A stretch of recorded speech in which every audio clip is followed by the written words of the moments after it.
아멘. 자, 로마서 강의를 시작합니다. 자, 로마서 강의 31번째. 오늘 말씀은 비판하지 말랍니다. 뭐 하지 말라? 비판하지 말라. 왜 이렇게 흔들리냐면 여기를 빼버렸어. 지금 정리가 안 돼가지고. 자, 비판하지 말랍니다. 자, 14장 1절 말씀을 보시면 믿음이 연약한 자를 너희가 받되 그의 의견을 뭐 하지 말라고요? 비판하지 말라. 예전에는 의심하는 바를 비판하지 말라라고 되어 있는데, 비판이 뭔가요? 비판이라는 것은 어떤 것을 잘못한 것에 대해서 뭐 하는 거냐면 지적하는 건데, 지적하지만 그것이 지적하는 의도가 뭐냐면 부정적으로 지적하는 겁니다. 부정적으로 지적하는 그것을 비판이다 그러고, 비판하고 그래서 비슷한 단어가 뭐냐면 정죄입니다. 정죄. 너 그거 잘못했어 라고, 그거 잘못한 거야 라고 이렇게 얘기하는 것이 아니고, 너 잘못했어 이렇게 뭔가 이렇게 기분 나쁘게 얘기하는 게, 그게 뭐냐면 그게 비판입니다. 예수님도 이 비판에 대해서 뭐라고 말씀했냐면 비판하라 말라? 비판하지 말라 하고 말씀했습니다. 자, 마태복음에 보시면, 신약성경 마태복음 7장 1절 보시면, 마태복음 7장 1절 보시면, 비판을 받지 아니하려거든 뭐 하지 말라고요? 비판하지 말라. 너희가 비판하는 그 비판으로 너희가 비판을 받을 것이요, 너희가 헤아리는 그 헤아림으로 너희가 헤아림을 받을 것이다. 어찌하여 형제의 눈 속에 있는 티는 보고 내 눈 속에 있는 들보는 깨닫지 못하느냐? 보라, 내 눈 속에 있는 들보가 있는데 어찌하여 형제에게 말하기를 나로 내 눈 속에 있는 티를 빼게 하라 하겠느냐? 외식하는 자여, 먼저 내 눈 속에 들보를 빼어라. 그 후에야 밝혀보고 형제의 눈 속에서 티를 빼리라 이렇게 되어 있습니다. 그러니까 예수님께서도 비판하라고 했어요? 하지 말라고 했어요? 하지 말라고 했습니다. 비판하지 말라고 말씀했어요. 그리고 비판한다는 것 자체를 주님께서 뭐라고 말씀했냐면, 형제의 눈 속에 있는 뭐에 대해서, 티에 대해서는 얘기하면서 너 속에는 뭐가 있는 거다? 들보. 너 속에는 들보가 있는 거다. 훨씬 더 큰 잘못된 모습이 자기에게 있음에도 불구하고 상대방에 있는 그 조그만 잘못에 대해서 지적한다는 것 자체가 잘못된 거다. 너희가 비판을 안 받기 위해서도 뭐 하지 말라고요? 비판해서는 안 된다 라고 예수님께서 말씀을 하고 있습니다. 근데 이제 오늘날의 이 시대에서는 비판을 많이 해요, 안 해요? 온통 비판입니다. 온통 이 세상이 지금 비판으로 가득 차 있죠. 특히나 뭐 인터넷 공간 보십시오. 악플 같은 경우 보면 온 천지에 뭐 하여튼 다 비판이 온 천지에 이렇게 난무하고 있습니다. 왜 비판이 이렇게 많을까? 왜 이렇게 비판이 많을까? 왜 그럴까요? 비판이 사람들이 악해져서. 그것도 맞는 것 같아. 자기 중심적인 거, 뭐 그런 것도 맞는 것 같은 것 같고. 근데 왜 비판이 많냐면, 비판은 뭘 근거하고 있냐면 사실을 근거하기 때문이에요. 뭘 근거한다고요? 사실? 비판 자체가 틀린 얘기를 한 것이 아니고, 지어진 얘기를 하는 것이 아니고, 거짓말이 아니기 때문입니다. 있는 것에 대해서 얘기하기 때문이에요. 근거 자체가 거짓이 아닙니다. 뭔가 잘못을 했으니까 그 잘못에 대해서 뭐 하는 거죠?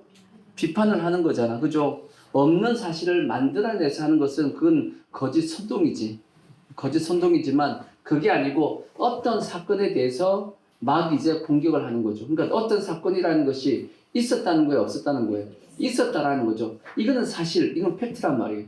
사실에 대해서 얘기를 하는데 그 얘기를 어느 쪽으로 하는 거예요? 안 좋은 방향으로 악하게 얘기하는 그것을 뭐라 그러냐? 그것을 비판이라고 하는 겁니다. 그래서 비판이 좋은 거냐 했을 때는 잘못됐다는 겁니다. 성경은.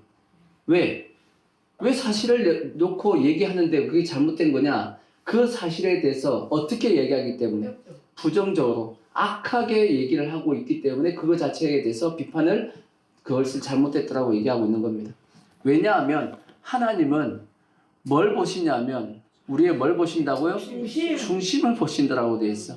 하나님은 중심을 보시기 때문에 너 중심 가운데 그 사건이 문제가 아니고 너 그 사건에 대한 그 사람에 대해서 너가 어떻게 생각하니까 안 좋게 생각하니까 그 사건을 어떻게 본다는 거예요. 부정적으로 본다는 얘기입니다. 먼저 내 마음이 그 사람을 어떻게 봤어요? 악하게 안 좋게 봤기 때문에 그 사건을 지금 부정적으로 얘기하고 있기 때문에 너 마음속에 이미 뭘 가지고 있는 거야? 내 마음속에 비판을 하는 그 마음속에 이미 악한 마음을 가지고 얘기하는 겁니다. 그러니까 누가 악하다는 거예요? 비판하는 그 사람 자체가 잘못됐다는 얘기예요. 성경은. 그래서 악한 의도로 얘기하는 것 자체가 이미 그 눈 속에 뭐가 있다고요? 그게 들보가 있다는 얘기입니다. 그 들보를 한번 빼고 그 사건을 보라는 겁니다. 그러면 그 사건이 진짜 이 사람이 악하게 행한 거냐 잘못한 거냐 라고 얘기하기가 그것이 쉽지 않다라는 겁니다. 만약에 이 어떤 사람이 잘못한 것이 있습니다. 잘못한 것에 대해서 혹시나 우리가 악한 의도를 싹 빼고 나서 그 사람을 위해서 얘기한다라면 그것은 비판이 되지 않고 뭐가 되겠어요? 그건 충고나 권면이 되는 거지.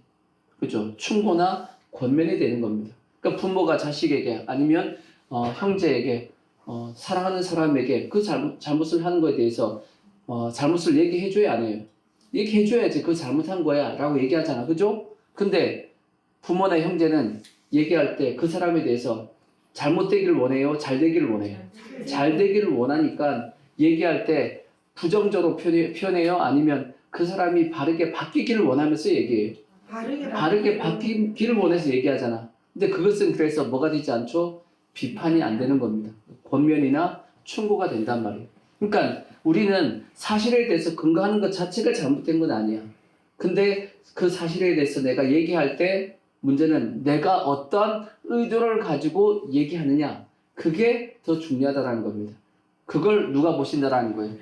그걸 하나님은 보신다라는 거지. 인간은 그걸 우리는 잘 못 본단 말이에요. 물론 우리도 듣다 보면 보입니다. 그죠? 듣다 보면 저 사람이 악한 의도를 가지고 있구나 라는 게 느껴지죠. 느껴지지만 그걸 정확하게 보시는 분은 누구다? 하나님이 그것을 정확한 중심을 보시기 때문에 그래서 우리는 모든 상대방에 대한 어떤 잘못을 지적할 때 얘기할 때는 뭘 가지고 선한 의도를 가지고 얘기해야 됩니다. 그러니까 모든 악한 의도를 다 뭐 해야 되냐? 버려야 됩니다. 그래서 자 에베소서 보면 앱 4장 31절 신약성경 앱 4장 31절에 보면 그렇게 기록이 되어 있어요. 너희는 모든 악독과 노함과 분냄과 떠드는 것과 비방하는 것을 뭐와 함께 버리고? 악의와 함께 모든 악의와 함께 버리고라고 되어 있어요. 악의가 뭐예요? 악한 의도입니다. 그러니까 악한 의도 속에서 모든 악독도 나오고 노함도 나오고 분냄도 나오고 떠드는 것도 나오고 비방도 나온다는 거예요.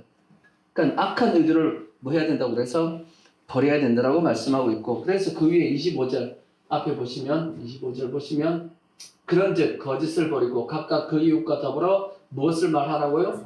참된 것을 말하라 하고 성경이 말씀하고 있는 겁니다. 아멘. 그래서 예수님께서 말씀하고 있는 그 눈 속에는 들보는 뭐다? 내 속에는 뭐다? 악한 의도입니다. 악한 의도. 이해가 되시죠? 그래서 성경에 보면 이러한 예가 상당히 많이 있습니다. 성경에 보면 구약 성경의 창세기에 보면 노아라는 사람이 나옵니다. 노아에게는 아들이 몇 명 있었죠? 3명. 3명이 있었습니다. 누구죠?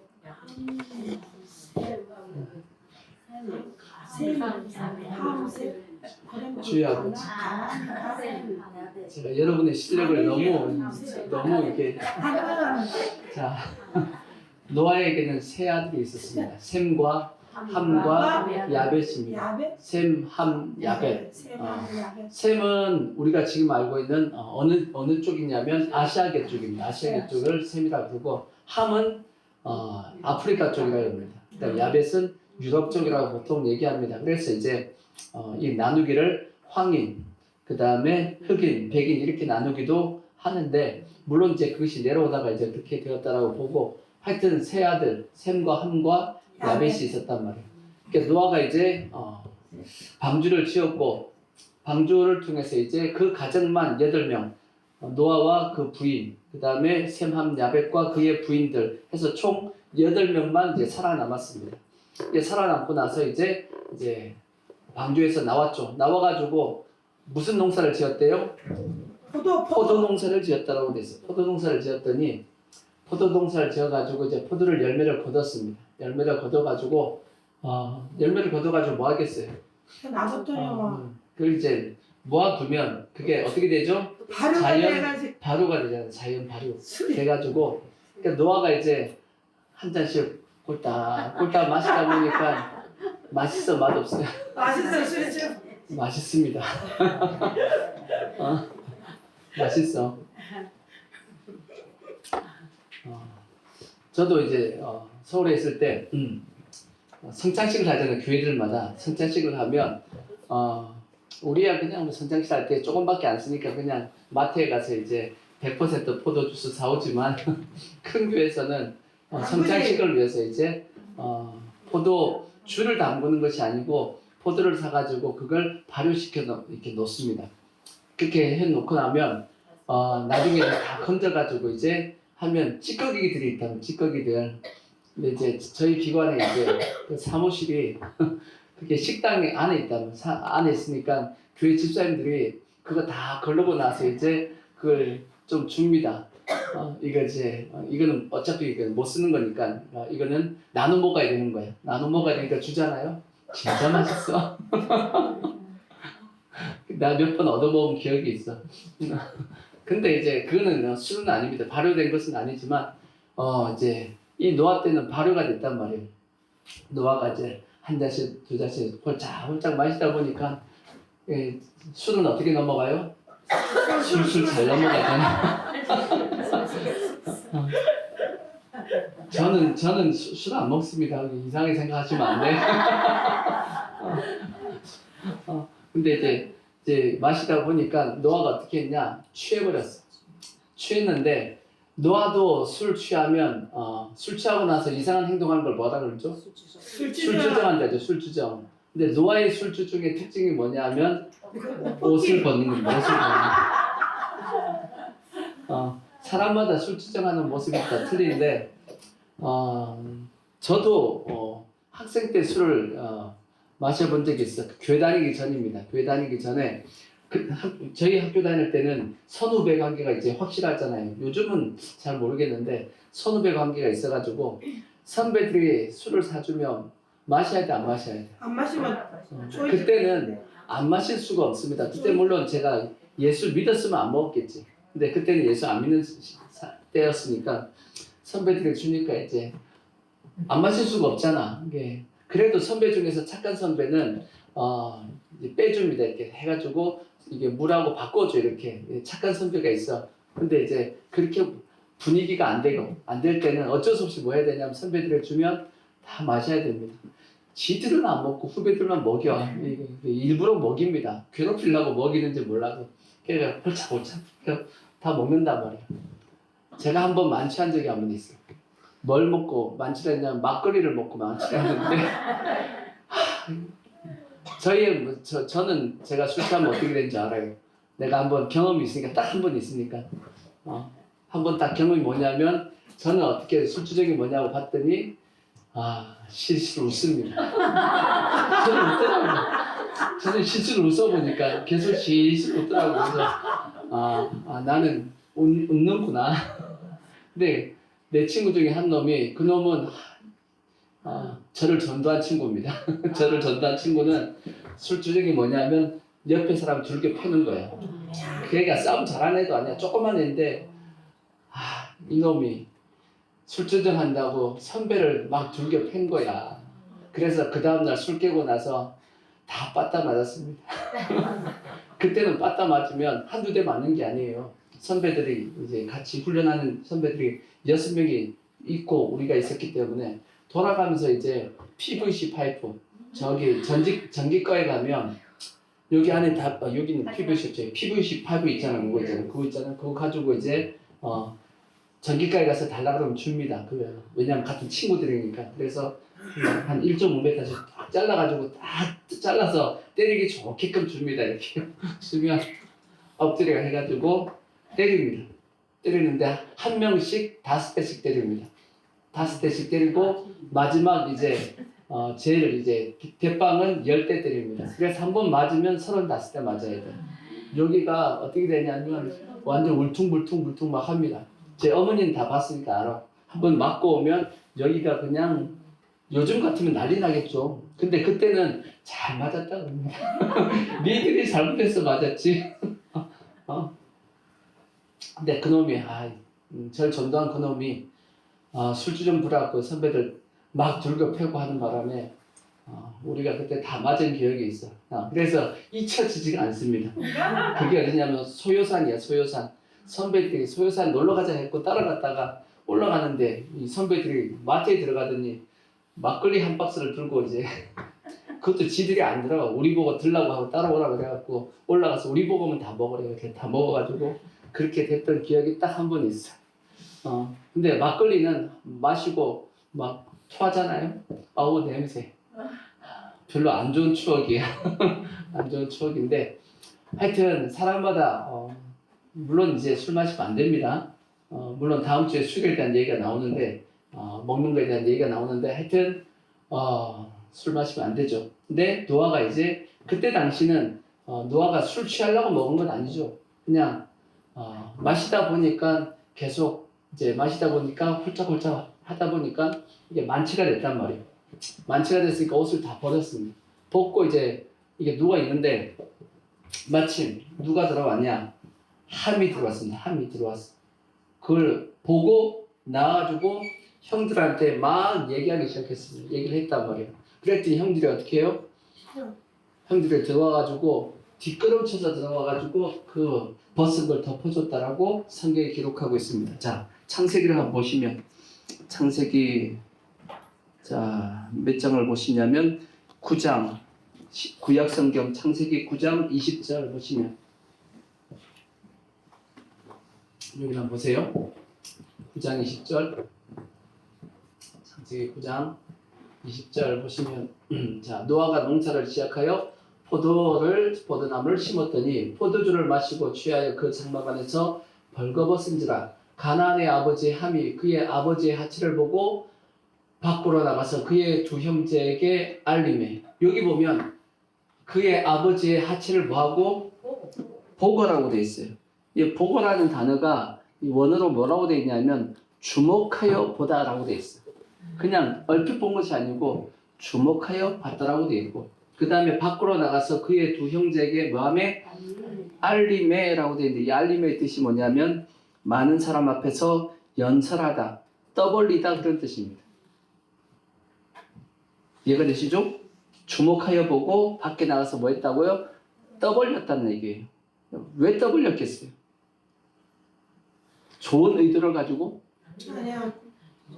좋은 의도를 가지고 그렇게 했다는 거 그렇게 볼 수는 없죠. 근데 형제들이 그 얘기를 딱 듣자마자 어떻게 했어요? 그 다음에 셈과 야봇이 옷을 가져다가 자기들의 어깨에 메고 뒷걸음쳐 들어가서 그들의 아버지 하치를 덮었으며 그들의 얼굴을 돌이키고 그들의 아버지 하치를 봤다 맞다 보지 아니하였더라. 그 다음 말씀이 중요해요. 24절 노아가 술이 깨어 그의 작은 아들이 자기에게 행한 일을 알고 이에 이르되 가나안은 뭘 받아서?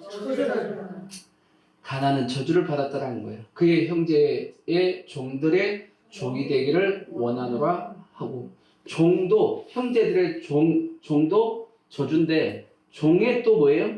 또 종이야. 저주를 받았습니다. 근데 또 이르되 셈의 하나님 여호와를 찬송하리로다. 가나안은 누구의 종이 되고?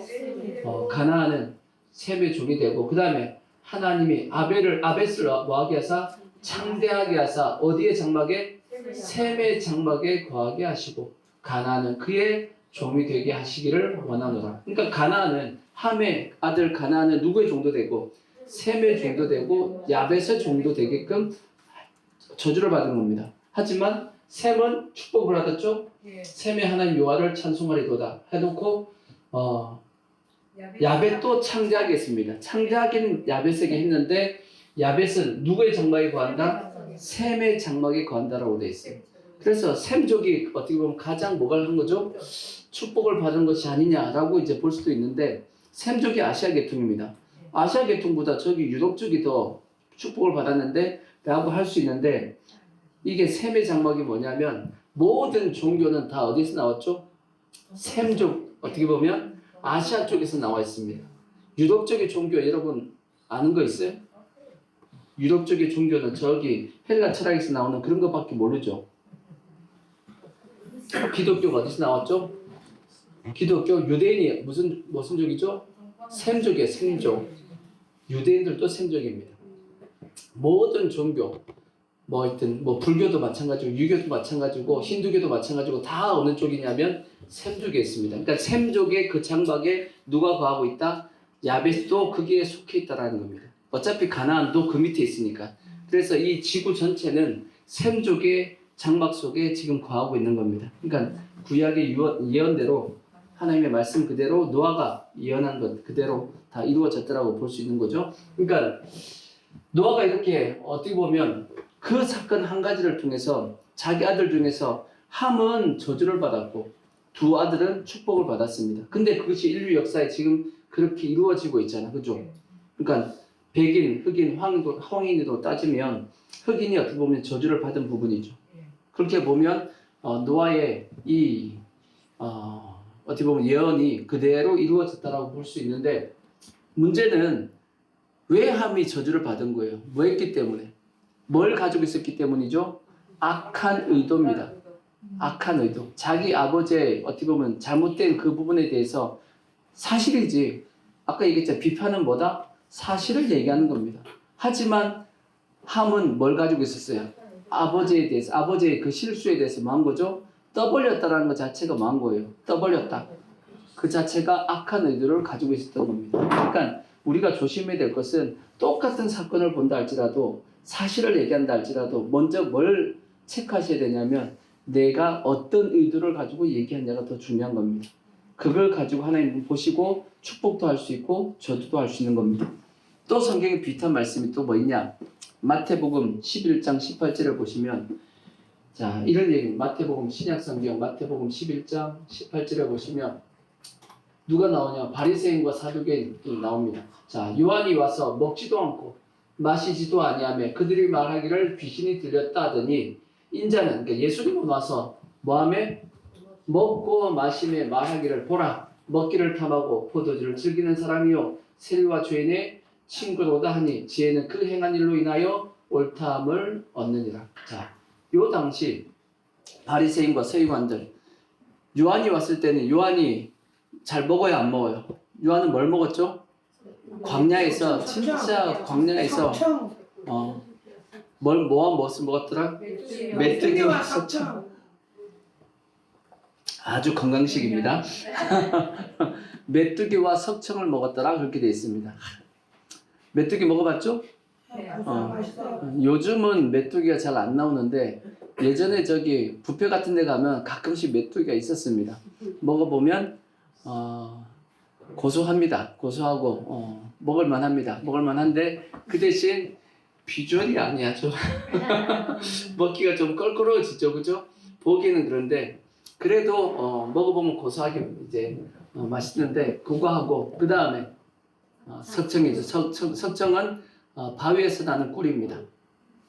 메뚜기 여러분들 뭐 어렸을 때는 그 좀 구워 먹어봤잖아. 제가 어렸을 때 기억이 납니다. 저기 방앗개비라고 좀 큰 메뚜기 있잖아, 큰 거. 그런 것은 잡아가지고 이렇게 불에다 구워가지고 어렸을 때 먹은 기억이 납니다. 그런 것 뭐 어렸을 때 뭐 산에 가가지고 많이 잡아 먹었지. 어릴 때 제가 산에서 살았기 때문에 부산에 저기 황령산이라고 있습니다. 황령산이라고 제 별명이 황령산 타잔이었습니다. 하도 이제 그때 나무 잘 탔습니다. 지금은 잘 못 타지만 그때는 나무 타고 잘 다녔어. 산에 잘 올라다녀가지고 하여튼 요한이 와가지고는 늘 금식하고 먹는 것도 메뚜기와 소청을 먹고 보통 일반 사람들이 먹는 걸 잘 안 먹었단 말이에요. 그러다 보니까 바리새인과 서기관들이 뭐라고 얘기했어요? 자 앞에 보십시오. 앞에 자, 18절 보시면 요한이 와서 먹지도 않고 마시지도 아니하며 그들이 말하기를 뭐 했다? 귀신이 들렸다. 귀신이 들렸다. 이렇게 막 뭐라 그랬단 말이에요. 비판을 했다고. 안 먹으니까. 그러면 예수님이 와서 이제 제자들하고 같이 먹었습니다. 그럼 먹었으면 예수님은 뭐 먹을 수 있지 라고 얘기해야 되는데 뭐라고 얘기해요? 인자는 와서 먹고 마시고 말하기를 보라 먹기를 탐하고 포도주를 즐기는 사람이며 세리와 죄인의 친구로다. 예수님께서 세리와 죄인들 뭐 창녀들도 있고 뭐 그런 사람들에 대해서 같이 먹고 즐기고 있으니까 예수님을 향해서 뭐라고 얘기했냐면 먹기를 탐한대. 예수님 보고 먹기를 탐한대. 그리고 포도주를 즐긴다라고 얘기합니다. 예수님께서 먹기를 탐했겠어요? 포도주를 즐겼겠어요, 예수님이? 근데도 불구하고 그렇게 얘기하는 겁니다. 왜 저렇게 얘기하겠어요? 악한 마음을 어떻게든지 예수님을 뭐 하려고? 안 좋게 지금 얘기하려고. 세례 요한에 대해서도 마찬가지입니다. 세례 요한이 금식하고 하나님을 향해서 경건하게 살면 존경해야지. 그게 정상적인 거잖아. 그죠? 근데도 어떻게 뭐 해보려고? 어떻게든지 흠을 잡아서 공격해보려고 계속 악하게 보는 거예요. 예수님도 똑같은 겁니다. 그렇게 본 겁니다. 그러니까 저렇게 하는 것 자체가 하나님께서 기뻐하시냐? 아니죠. 결국은 저들은 뭘 받게 되냐? 자, 20절에 보십시오. 결국은 저들은 자 예수께서 권능을 가장 많이 행하신 가장 많이 베푸신 고을이 회개하지 아니하므로 그때 책망하시되 계속 넘어서 21절 화 있을진저 고라시나 화 있을진저 베세다야 너에게 행한 모든 권능을 두로와 시돈에 행하였더라면 벌써 베옷을 입고 앉아 회개하였으리라. 내가 너에게 이르노니 심판날에 두로와 시돈이 너희보다 견디기 쉬우리라. 가보다 아모네가 하늘에까지 높아지겠느냐 음부에까지 낮아지리라. 내가 행한 모든 권능을 소돔에 행하였더라면 그 성이 오늘날까지 있으리라. 내가 너희에게 이르노니 심판날에 소돔 땅이 너희보다 견디기 쉬울 거다. 뭐한 것이 예수님께서 저주하고 있는 겁니다. 그렇게 예수님을 향해서 계속 악하게 평가하고 또 예수님께서 귀신 쫓아내니까 뭐라고 또 얘기해요? 아니 귀신을 쫓아냈으면 감사해야지. 안 그런가요? 근데 누굴 힘입어가지고 바알세불 그게 뭐예요? 귀신의 왕, 파리의 왕, 똥의 왕, 똥의 신 해가지고 그걸 힘입어서 귀신을 쫓아낸다라고 공격하잖아. 그러니까 계속 뭐 하려고 악한 의도를 가지고 얘기하는 것이 그것이 비판인데 그걸 예수님은 하나님은 그것을 원하지 않는 겁니다. 또 성경에 보면 우리가 잘 아는 간음하다가 현장에서 잡힌 여인이 있죠. 예수님께서 죄 없는 자가 뭐 하라고요? 먼저 돌로 치라 그랬습니다. 그랬더니 다들 어떻게 하죠? 다 가버렸어요. 처음에는 안 갔어. 처음에는 안 갔는데 처음에는 버팅겼어. 처음에 버팅기고 있다가 예수님께서 안 가니까 어떻게 했어요? 다 땅에다 못 써. 땅에다가 뭘 적었다 그랬잖아. 제목을 적어. 뭘 적었을까라고 생각해 보면 그 주동자 이름을 먼저 딱 적었을 거예요. 주동자 이름을 딱 적고 나서 그 다음에 그 사람이 숨겨놓은 죄를 딱 적. 아마 간음죄를 지었을 것 같아. 너 어떤 누구하고 어떤 연하고 이렇게 붙어 먹었을 거야. 이거 딱 날짜하고 시간까지 다 적어 넣었으면 어떻게 하겠어요? 놀래가지고 도망가지. 그러지 않았을까? 다 도망갔더라고. 근데 예수님께서 뭐라고 말씀하죠? 여인에게 이 사람들 다 어디 갔냐? 다 갔습니다. 나도 너를 뭐하지 않겠다? 정죄하지 않을 테니까 다시는 가서 죄를 짓지 말라고 그 여인을 용서해 주잖아요. 아멘. 그러니까 끊임없이 예수님 당시에도 예수님을 뭐 하려고 공격하려고 비판했던 자들이 있어요 없어요? 있었단 말이에요. 그들이 다 잘못한 건 뭐냐? 예수님을 그냥 있는 그대로 그냥 봤으면 예수를 믿었을 겁니다. 근데 있는 그대로 안 보고 계속 악한 의도를 가지고 왜? 예수님을 자꾸 사람들을 쫓아가고 하니까 자기들의 어떤 기득권이 빼앗긴다라고 생각하고 예수님을 계속 뭐하고 있냐면 공격을 했단 말이에요. 악한 의도를 가지고. 그래서 절대 우리도 마찬가지입니다. 하나님은 뭘 보신다? 중심을 보십니다. 더 나아가서 중심의 진실함을 보십니다. 그러니까 우리는 항상 하나님 앞에 나아갈 때 중심의 진실함을 가지고 나가야 될 것이며 사람에 대해서도 똑같아요. 어떤 일에 대해서 여러분 절대 악한 의도를 가지고 비판하시면 안 돼. 아시겠죠? 여러분이 악한 의도를 가지고 비판하시면 여러분도 그렇게 뭘 받는다? 비판받을 겁니다. 그러니까 먼저 뭘 살피고 내 눈 속에는 들보 악한 의도가 있는지 없는지를 먼저 살피고 그 일에 대해서 뭐 하셔야 되냐면 비판하셔야 됩니다. 아시겠죠? 실제 더 나아가서 한 가지 더 얘기하고 싶은 게 뭐냐면 여러분 비판하려면 대안을 가지고 비판을 하셔야 돼요. 자기도 대안도 없으면서 비판하는 분들이 되게 많아. 한 예로 지금 우리가 광화문 운동 하잖아요. 그죠? 광화문 운동할 때 사람들이 이제 비판하는 분들이 이렇게 비판합니다. 모이면 뭐해? 그렇게 비판을 하거든. 그 얘기 들으면 찔릴 때도 있어. 모이면 뭐해? 근데 이렇게 한번 생각해봐. 안 모이면 뭐 할 건데? 안 모이면 어떻게 그러면? 누군가가 깃발을 들어줬기 때문에 그 깃발을 향해서 사람들이 모여서 그래도 힘이 있다는 걸 보여줘서 잘못된 방향을 어떻게든지 땡겨보려고 할 수 있는 바르게 세워보려고 할 수 있는 그 힘이 있다는 걸 보여줘야지. 그죠? 그렇게라도 우리가 할 수 있는 걸 할 수 있게끔 하는 것이 지금 이제 광화문 운동이라고. 당장에 어떤 열매가 보이고 막 하면 얼마나 좋겠어. 그러지 않는다 할지라도 어떻게 보면 지금 현재 대한민국을 넘어지는 것을 어떻게 보면 안 넘어지게 만들려고 지탱하고 있는 것이 뭐냐면 지금 광화문 운동이란 말이에요. 근데 당장에 이것이 나라를 확 뒤집어가지고 정상으로 세우지 못한다고 해가지고 그 공격한 분들이 있잖아. 그러면 그분들한테 물어보고 싶어. 그럼 어떻게 하라고? 어떻게 하라고? 대안을 뭐 해야죠? 대안을 얘기해봐. 대안이 있으면 뭐 해주겠다? 따라가 줄게. 대안도 없으면서 공격을 한다, 비판을 한다. 그 자체가 잘못된 겁니다. 아시겠죠? 마찬가지입니다. 개인적인 부분에 대해서도 너 그거 잘못했지. 그러면 내가 이거 잘못했다고 하면 이걸 내가 어떻게 했으면 좋겠냐? 대안을 얘기해봐. 대안을 제시하면 내가 그거 따라줄게. 근데 자기도 대안이 없어. 근데 그게 싫은 거야. 하지 마. 이러면 안 된단 말이에요. 아시겠죠? 반드시 여러분 비판하려고 그러면 두 가지 살피셔야 돼.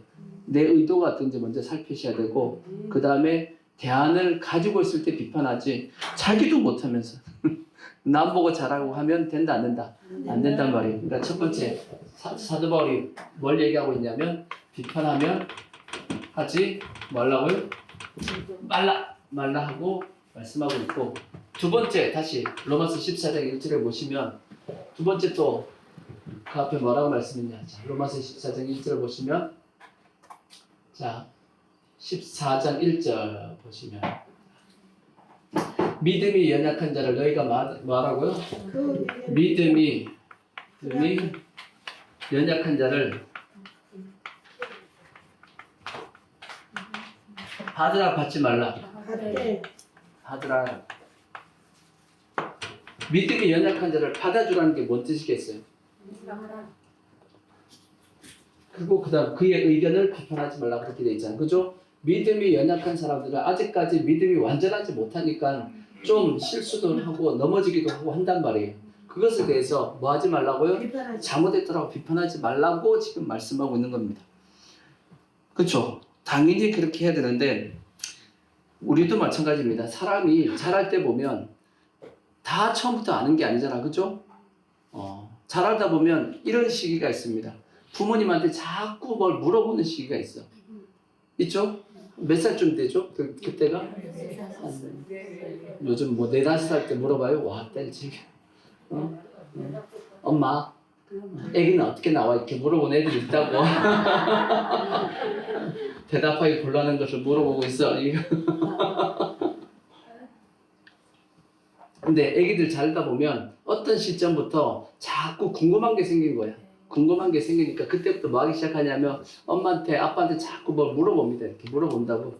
그때 물어보면 여러분 뭐 어떻게 해줘야 돼? 그 대답해 줘야 돼? 아니면 귀찮다고 제가 그렇게 해야 돼? 저리 가라 해야 돼요? 아니면 얘기해 줘? 그거 다 얘기해 줘야 될 거 아니야. 그래야지만 아이들이 바르게 자라고 올바른 지식을 가지게 되죠. 그죠? 그리고 지식도 여러분, 지식도 정상적으로 지식을 받아들여야지만 정상적인 개념을 가집니다. 정상적인 이 방향이 아닌 잘못된 어떤 방향에서 지식을 받아들이게 되면 아이들이 엉뚱한 방향으로 가게 돼 있단 말이에요. 그렇죠? 그러니까 아이들이 막 궁금해할 때 여러분이 안 가르쳐주면 딴 데서 이상한 거 배운다고. 그러니까 아이들이 물어보면 그때 뭐 하시라고요? 잘 가르쳐 주셔야 돼. 아시겠죠? 그래야지만 그 아이가 바르게 잘 자랄 수 있단 말이에요. 이성도 이제 성장하게 되고. 근데 그들이 물어보는 것에 대해서 어떻게 하면 그것도 몰라 하고 비판하고 하면 그 아이가 바르게 자라겠냐고. 마찬가지입니다. 신앙도 똑같은 거예요. 우리의 신앙생활 하다 보면 아직까지 신앙이 어린 분들은 엉뚱한 거 물어보죠. 물어보면 어떻게 해줘야 되죠? 이미 다 아시는 분들은 그걸 잘 설명을 해줘야 될 거 아니야. 해줘야 돼, 안 해줘야 돼요? 해줘야 되고, 물론 해주되 잘 해줘야 돼. 엉뚱한 것도 해결해주면 안 돼, 또. 아시겠죠? 엉뚱하게 또 얘기해주면 또 이상한 것도 배워. 제가 옛날에 기억나는 게, 저도 예수 믿은 지 1년밖에 안 됐는데, 주일학교 교사가 됐단 말이에요. 1년 딱 됐는데, 교회 다닌 지 주일학교 교사가 됐어. 고등학교 졸업하고 딱 이제 청년 올라갈 때, 뭘 알겠어? 1년 다녔는데, 그죠? 뭘 알겠냐고. 주일학교 교사를 세웠는데, 그것도 몇 학년이었냐면 6학년이야. 6학년, 그것도 물론 정식 교사가 아니고 보조교사예요. 보조교사, 난 제일 힘들었던 게 뭐냐면 1년 교회 다녔는데 기도시키는 게 너무 힘들었어. 여러분 1년 다녔는데 대표기도 해요? 못해? 근데 대표기도 시킬까봐 어떻게 해야 돼요? 어떻게 방법이 뭐야? 대표기도 하나를 외우고 있어야 돼. 저는 그래서 대표기도를 하나를 외우고 있어. 외우고 있으면 시키면 언제든지 시키면 외운 거 아는 거. 저는 그렇게 했어요. 뭐 어쩔 수 없잖아, 그죠? 지금이야 그냥 기도시키면 내하고 그냥 할 수 있겠지만 그때는 뭐 시킨다고 할 수 있냐고 안 되는데. 그러니까 일단 하나를 외우고 있어야 돼. 외우고 있으면 이제 갑자기 시키더라도 이제 할 수 있게끔 하는데, 이제 오후 시간에 공과 공부한다고 그래요. 공과 공부하고 있는데 이것도 모르니까 외워서 막 얘기를 한다고. 이제 내가 미리 막 공부해가지고 이제 그 시간 때우고 있는데 어떤 한 애가 물어봤다고. 선생님 1,000번째가 뭐예요? 하고 물어봤다고. 1,000번째 나도 몰라. 처음 들어봤어요. 나도 몰라. 근데 1,000번째? 재산은 재산인데 1,000번째? 뭐지? 그래서 내가 들은 풍월이 있잖아. 뭘 들었겠어요? 절하는 건 들었잖아. 그래서 1,000번째 1,000번 절하는 거야 라고 밝혔는데 1,000번 절하는 거다라고 밝혔는데 내가 아무리 생각해도 뭔가 이상해. 이게 기독교는 아닌 것 같아, 느낌이. 그래서 이제 찾아봤더니 1,000마리의 짐승을 하나님 앞에 번제로 드리는 게 1,000번째. 그래서 내가 그 다음 주에 가가지고 아이들한테 이실직고를 했어요. 내가 지난주 잘못 가르쳤다 하고 이제 다시 가르쳐준 게 그게 기억이 남습니다. 그러니까 내가 잘못 가르쳤던 게 기억이 나서 그 다음부터 내가 열심히 뭐 하기 시작했냐면 성경 공부했어. 내가 한번 실수를 하고 났더니 이러면 안 되겠다. 선생님이 알아야지. 뭔가 가르치지. 무슨 질문을 하든지 그래도 솔직히 얘기하면 그 6학년 애들 다 못된 신앙 많단 말이에요. 있단 말이에요. 그러면 걔들이 나보다 훨씬 더 잘 알아. 이제 이러면 어떻게 하냐고. 하여튼 그랬는데, 그러니까 아이들이 이제 질문을 하면 어떻게 해야 되죠? 잘 가르쳐 주셔야 돼. 가르쳐 주셔가지고 아이들이 바르게 자랄 수 있게끔 해줘야 된다고. 그러니까 절대 물어보는 거에 대해서 비판을 한다든지 잘못했다라고 한다든지 막 하면 아이들이 그 다음부터 뭐 하냐면 안 물어봅니다. 안 물어보면 그 아이들은 궁금한 거 그대로 있겠어요? 아니야. 딴 데서 찾아봐요. 딴 데서 찾아서 그나마 바르게 찾아서 책 보고 바르게 찾으면 괜찮은데 요즘 이상한 거 많단 말이에요. 그렇죠? 잘못된 어떤 이 지식과 이 어떤 사상이 잘못 들어가 버리면 나중에 고치기 힘들어. 그러니까 그 전에 바르게 잘 여러분들이 가르쳐 주셔야 됩니다. 아멘? 사도 바울이 이제 그 부분에 대해서 말씀하고 세 번째 이어서 말씀하고 있는 것이 뭐냐면 2절부터 보시면 어떤 사람은 모든 것을 먹을 만한 믿음이 있고 믿음이 연약한 자는 뭐만 먹는다? 채소만 먹느니라. 힘들죠? 채소만 먹는 건. 근데 먹는 자는 먹지 않는 자를 업신여기지 말고 먹지 않는 자는 먹는 자를 비판하지 말라. 이는 하나님이 그를 받으셨습니다. 남의 하인을 비판하는 너는 누구냐? 그가 서 있는 것이나 넘어지는 것이 자기 주인에게 있으며 그가 세움을 받으리니 이는 그를 세우는 권능이 주께 있음이라. 자, 5절. 자, 어떤 사람은 이 날을 저날보다 낮게 여기고 어떤 사람은 모든 날을 같게 여기나니 각각 자기 마음으로 확정할지니라. 그렇게 말씀했어요. 이게 무슨 뜻이냐? 뭔 뜻이냐면 분열하지 말라는 거예요. 뭐 하지 말라고요? 분열. 이게 뭔 뜻이냐면 초대교회 특히 이제 로마 교회가 지금 나오고 있는데 초대교회에 있었던 이 교회 안에서의 분열입니다. 교회 안에서의 서로 다툼 중에 하나가 뭐였었냐면 초대교회는 지금 우리나라 같은 경우는 보통 이제 다 같은 문화권 속에 살고 있습니다. 그렇지만 초대교회 로마 교회는 누구도 있었냐면 유대인들도 있었고 그 다음에 로마 시민들도 있었습니다. 근데 유대인들과 로마 시민들, 헬라 어떻게 보면 시민들 이게 다 이제 어울려져 살고 있었죠. 뭐가 다르냐면 문화가 다릅니다. 문화가 다르다고. 그리고 내려왔던 종교가 다르잖아요. 근데 교회 안에 들어와 있던 유대인들 중에서는 뭘 지키자는 사람들이 있었냐면 구약에 내려오고 있는 먹는 것, 먹지 않는 것 그걸 구분해야 된다고 얘기하시는 사람들이 있는 거예요. 성도들 중에서. 구약에 보면 정한 짐승이 있고 부정한 짐승이 있어요, 없어요? 있죠. 그러니까 정한 짐승이 뭐예요? 정한 짐승은 굽이 갈라져야 돼. 굽이 갈라지고 그 다음에 되새김질을 해야 됩니다. 이런 것만 먹을 수 있고 뭐 굽은 갈라졌는데 되새김질을 안 한다든지 굽은 안 갈라졌는데 되새김질을 한다든지 이런 것을 먹으면 안 되는 겁니다. 이런 게 먹어도 되고 먹으면 안 되는 것이 정해져 있어 안 정해져 있어요. 유대인들은 정해져 있단 말이에요. 그러니까 이 로마 성도들 중에서 이걸 얘기하는 겁니다. 이건 먹어도 되고 이건 먹으면 안 돼 하고 정한 것이 있었단 말이에요. 근데 로마 사람들이나 헬라인들은 그런 게 있어요, 없어요? 없어요. 그런 거 없잖아. 그냥 예수 믿었단 말이에요. 그러다 보니까 그런 걸 우리가 왜 지키지? 이렇게 된 겁니다. 근데 유대인들은 그거 지켜야 된다, 안 지켜야 된다? 지켜야 된다라고 우기고 딴 분들은 왜 그걸 왜 지키지? 이렇게 된 겁니다. 지켜야 돼요, 안 지켜야 돼요? 지킬 만한 믿음 없어. 지켜야 돼요, 안 지켜야 돼요? 그게 또 첫 번째 하나예요. 또 두 번째가 뭐 있습니다. 이제 절기입니다. 절기에 대해서. 유대인들은 뭘 지켜야 되죠? 절기를 지켜야 돼. 몇 대 절기가 있죠? 7대 절기가 있어요. 7대 절기를 지켜야 된다고 얘기하고 있는데 누구는? 로마인들은 자기들은 절기하고 모른단 말이에요. 그런 걸. 모르지 당연히. 지킬 필요가 있어요? 없어요? 없지. 근데 기독교가 유대교에서 이렇게 나왔기 때문에 유대교의 영향을 받은 그 유대인들은 뭘 지켜야 된다? 절기를 지켜야 된다. 얘기하고 있고 로마 성도들은 그거 왜 지키지? 이렇게 된 겁니다. 지켜야 돼? 안 지켜야 돼? 지킬 자 지키고 안 지킬 자. 지켜야 돼? 안 지켜야 돼? 아니 지킬 자는 그러니까 믿음이 되는 사람 지키고 없는 자는 그냥 그러면 성경은 그럼 지키라고 하고 있어요? 지키지 말라고 그랬어요? 성경은 지키라고 그랬어요? 지키지 마. 어디 성경을 쓰고 계세요? 지키지 마. 지키지 말라고 그랬어요? 아니요. 성경은 뭐라고 말씀하고 있냐면 니들 마음대로 해.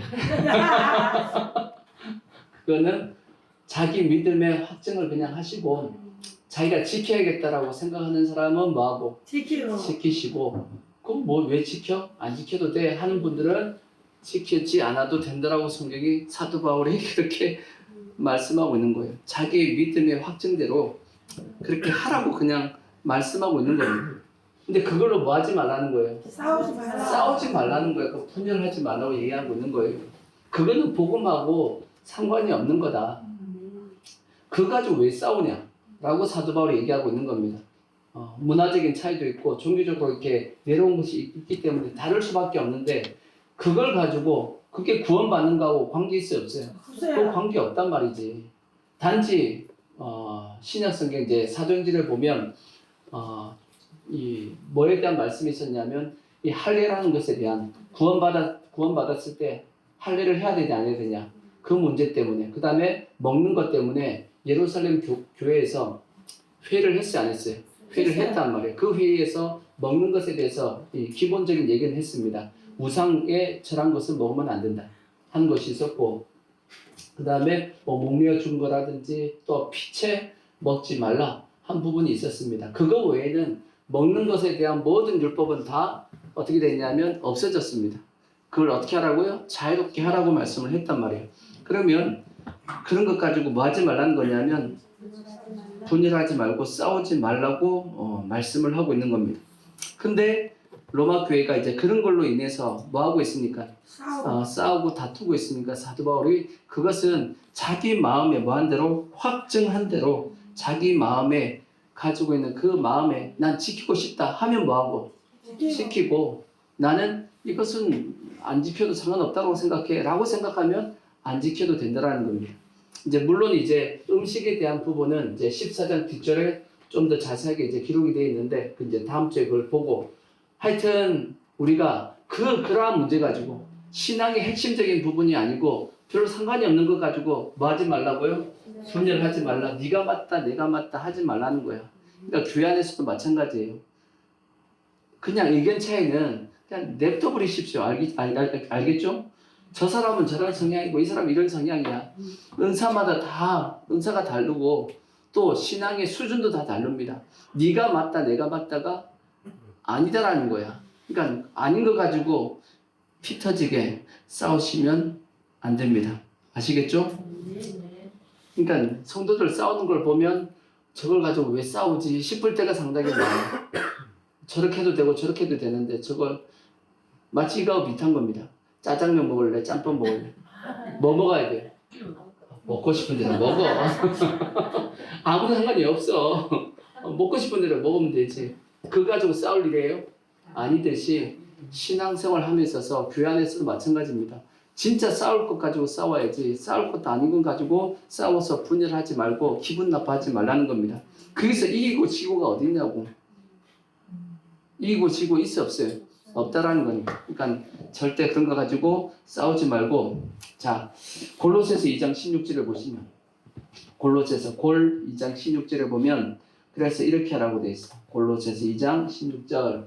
그러므로 먹고 마시는 것과 절기나 초하루나 안식일을 이유로 누구든지 너희를 비판하지 못하게 하라. 그렇게 말씀했어요. 먹고 마시는 것, 절기, 초하루나 안식일 그런 거 지켜야 된다. 지키지 않는다. 그걸로 말미암아서 너희를 뭐 하지 못하게끔, 비판하지 못하게끔, 다투게끔 하지 말라고 말씀하고 있는 겁니다. 절대 저런 걸로 뭐 하시면 안 되냐면 싸우지 말라고 말씀했듯이 교회 안에서는 우리는 진짜 싸워야 될 것은 세상과 죄악과 싸우는 거지 우리 안에서 쓸데없는 거 가지고 분열하지 말라라고 말씀을 하고 있는 겁니다.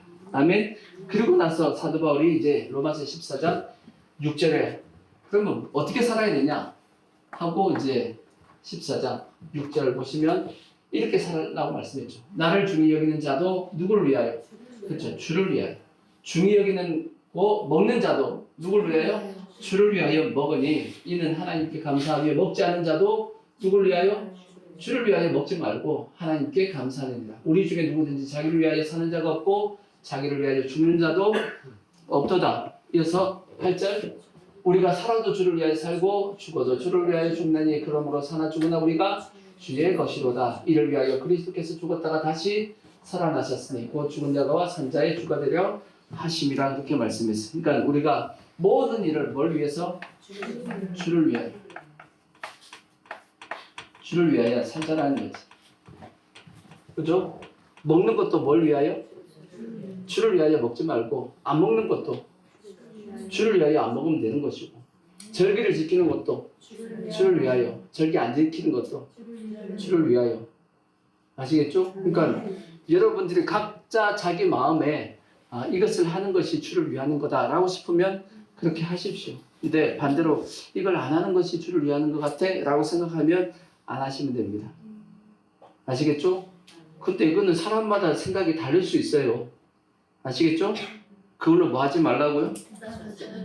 그걸로 싸우지 말라고. 그래서 우리는 모든 일을 다 뭘 위해서? 주를 위하여 할 수 있는 그런 모습이 되어야 되는 겁니다. 아멘? 그러면 주를 위해 산다는 게 뭔 뜻이죠? 주를 위해서 뭐 어떻게 사는 거지? 라고 생각해 보면 첫 번째가 뭐냐면 하나님의 영광입니다. 주를 위해 산다는 것은 뭘 위해 산다? 하나님의 영광을 위해서. 이거는 우리가 수요일날 말씀드렸죠. 자, 베드로전서 배전 4장 11절에 보시면 이렇게 하라고 돼 있어. 배전 4장 11절 보시면 이렇게 하라 하고 말씀했어요. 사랑하는 11절 그 위에 자, 만일 누가 말하려면 하나님의 말씀을 하는 것 같이 하고 우리가 말하는데 어떻게 하라고요? 하나님의 말씀을 하는 것처럼 하라고 돼 있어. 그리고 누가 봉사하려면 누가 하는 것처럼 하나님이 공급하시는 힘으로 하는 것 같이 하라고 그렇게 돼 있어요. 물론 내가 그렇게 하는 것처럼 하지만 실상 진짜 하나님께서 나를 통해서 뭐하고 계신 거냐면 말씀하고 계신 거 맞습니다. 그리고 우리가 주를 위해서 뭔가 일을 하고 있는데 그걸 또 누가 실제 힘을 주고 계신 거냐면 하나님이 나에게 공급하시는 힘을 주고 있는 겁니다. 근데 나는 그걸 잘 느껴요? 못 느껴요? 잘 못 느낄 수도 있잖아. 그죠? 못 느끼지만 실상 영적으로 보면 하나님이 그렇게 하고 있어요? 안 하고 있어요? 하고 있다라는 거야.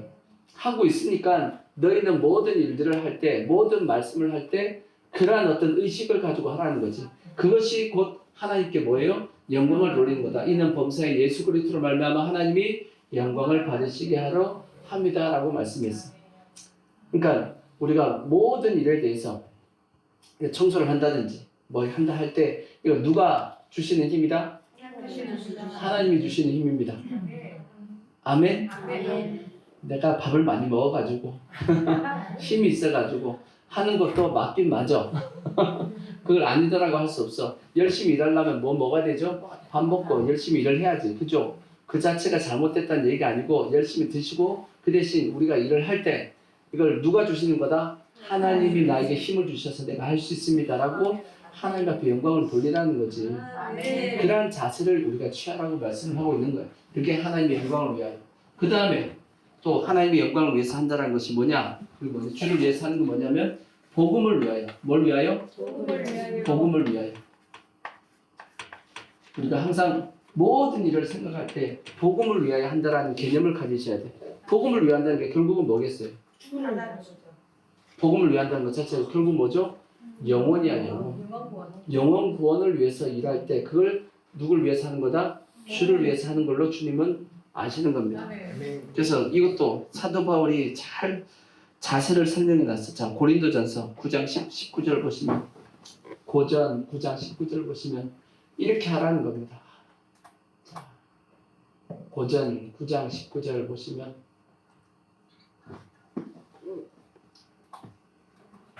한번 더 엔터 고전 9장 19절 보시면 자, 내가 모든 사람에게 자유나 스스로 모든 사람에게 뭐가 됐어요? 종이 된 것. 종이 된 것은 뭐 하려고? 더 많은 사람을 얻고자 함이라.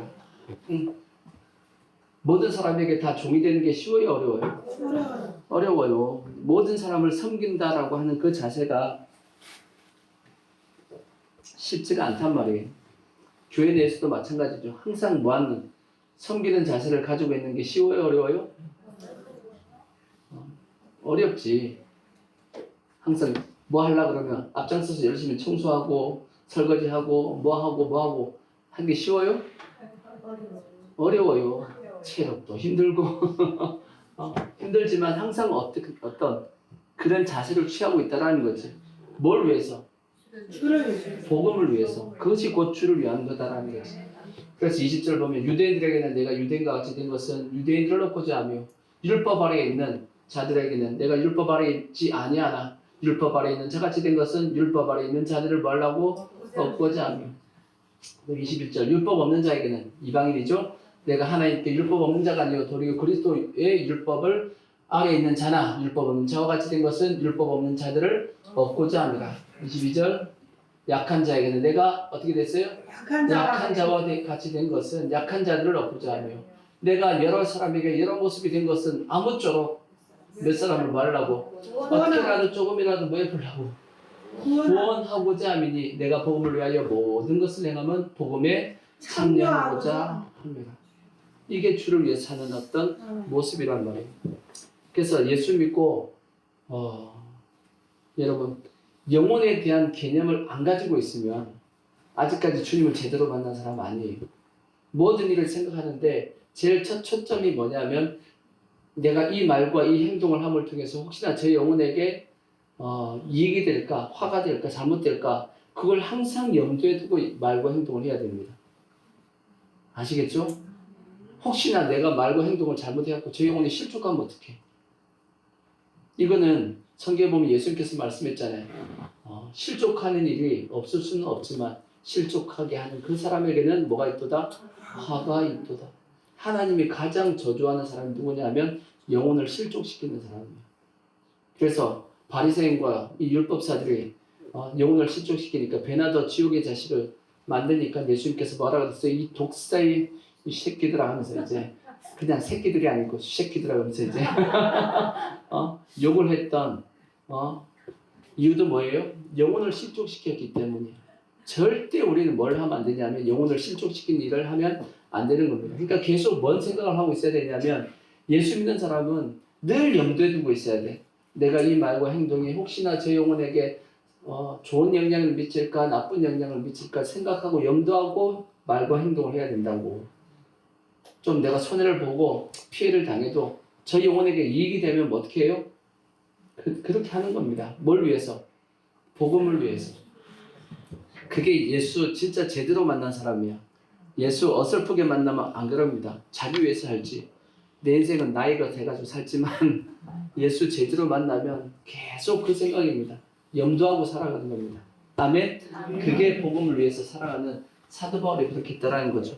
그리고 이제 그 다음이 주를 위해 산다는 게 뭐냐면 몸된 교회입니다. 몸된 교회를 위해서 사는 것.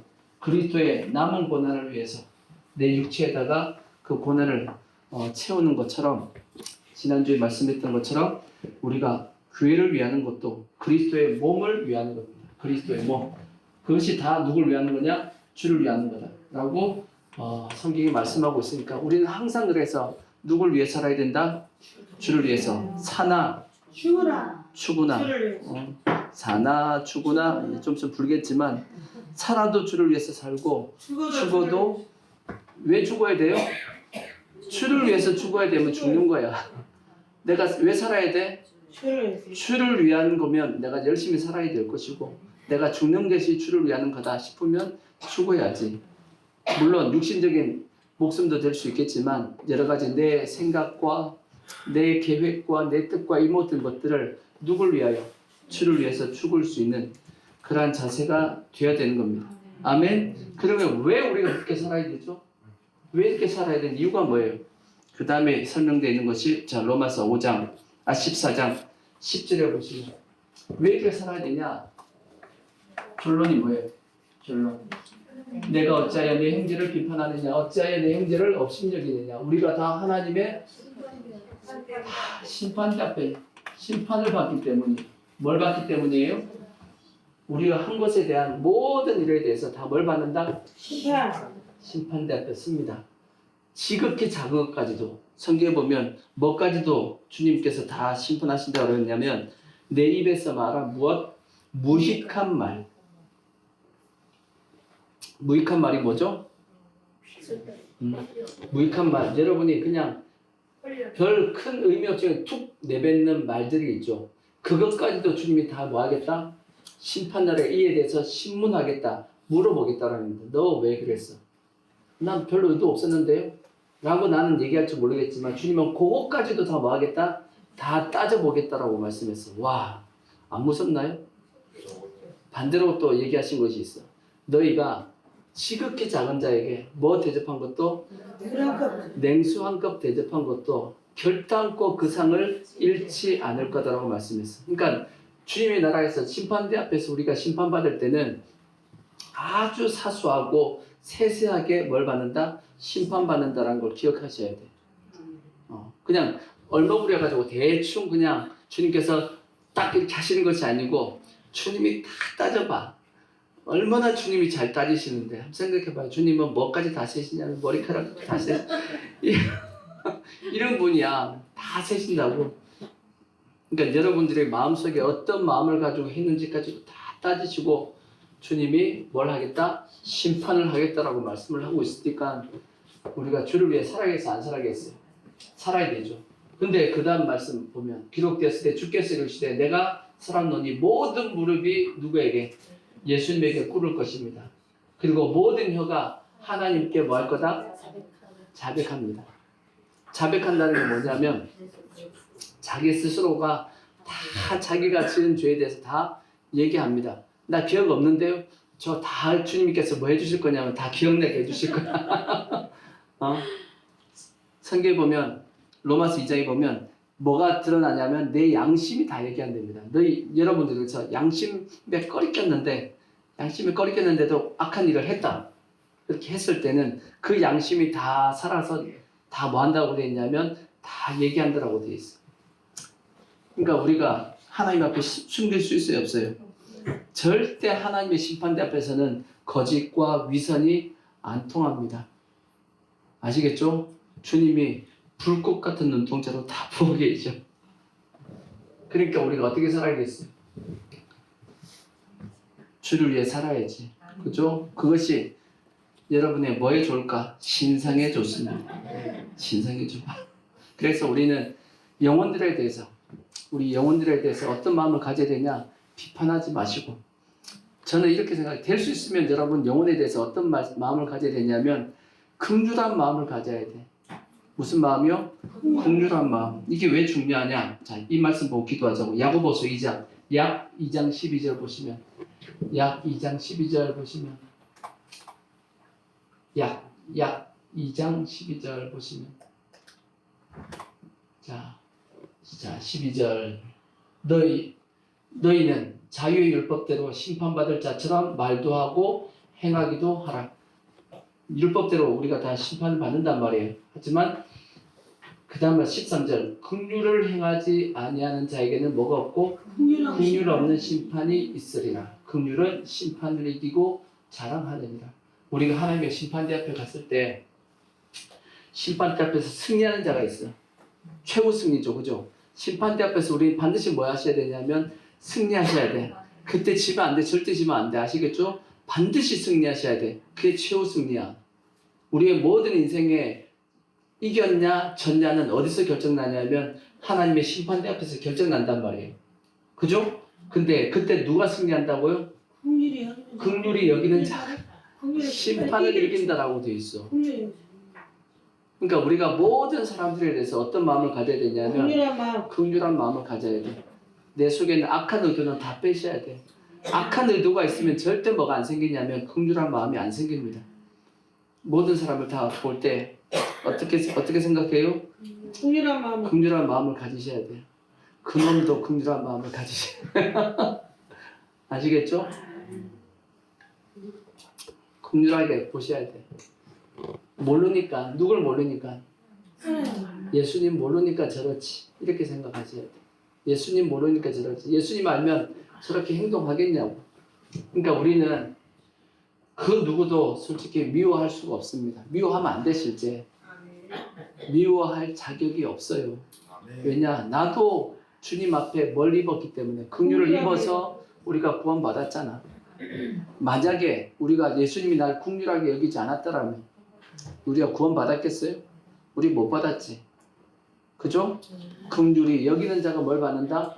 긍휼히 여김을 받는다라고 돼 있죠. 그죠? 그러니까 우리가 긍휼히 여기셔야 돼. 그랬을 때 주님이 우리를 또 긍휼히 여기시고 뭘 이기게 하신다? 심판을 이기게 만드신다고. 그러니까 미워도 우리는 내 마음에서 끊임없이 그 미움을 뭐 하셔야 되냐면 긍휼한 마음으로 밀어내야 됩니다. 밀어내고 그래도 하나님을 향해서 뭐 해야 되냐면 기도하셔야 돼. 뭘 가지고? 긍휼한 마음을 가지고 기도하셔야 돼. 그것이 결국은 나중에 하나님 앞에 갔을 때 우리가 뭘 이기게 되냐면 하나님의 심판을 이긴다라는 거예요. 아멘. 그래서 절대 우리는 남을 뭐 하지 말고 비판하지 말고 악한 의도를 가지지 마시라니까. 악한 의도를 가지지 마시고 중심에 뭘 가지고? 진실함을 가지고 주를 위해서 한번 살아보자고. 아멘. 그래서 우리가 반드시 우리 모든 성도들은 심판대 앞에서 심판을 이기고 자랑할 수 있는 우리 모든 성도들 되어지기를 주의 이름으로 부탁의 말씀을 드리겠습니다. 아멘. 자, 우리